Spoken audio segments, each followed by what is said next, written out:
So, no universal agreement then on the issue of climate change, it seems.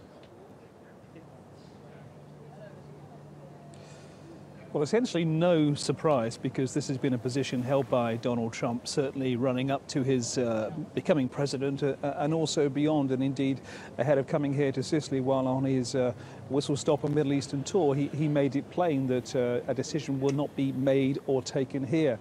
Now, he does, of course, change his position and change his mind. We know that, but that has remained consistent, and he tweeted out earlier that a decision will be made next week regarding America being part of the COP21, the agreement signed in Paris in late 2015 about reducing greenhouse gas emissions. Now, it's not necessarily the case that they have to pull out or will pull out. They could renegotiate the emissions. It all could get quite technical on a CO2 level, but certainly it has disappointed the other leaders who put him under pressure here. He was also put under pressure in Brussels when he met NATO. The Pope apparently had a chat with him about climate change as well when he was at the Vatican, but he's held firm on this. No decision yet, something that was described by the German Chancellor Angela Merkel as being very unsatisfactory. It's obviously not just climate change that's being discussed, Francis. How do you gauge the overall meeting? Has it been a success?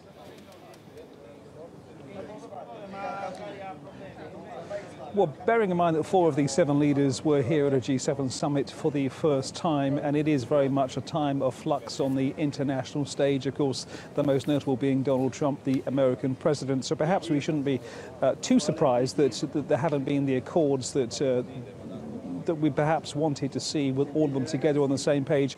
But there were some successes, notably on free trade. I mean, this is something that Mr. Trump has been against. He's been for America's first. That was his statement boldly at his inauguration.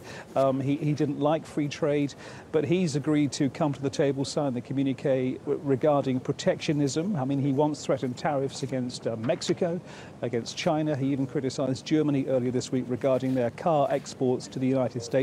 But there has been a consensus across the board on free trade and rejecting protectionism from the G7 nations. And the other, of course, main success was what we saw yesterday with strong statements by the British Prime Minister Theresa May regarding extremism on the internet, regarding the amount of information that would-be terrorists can get hold of, and how she wanted, and the others all agreed and signed as well, to pressure the internet giants, the social media large companies, to help them out, to remove dangerous content and also work with the authorities. So on balance, there have been some successes and also a failure, but the failure regarding climate change is not something that is entirely unexpected.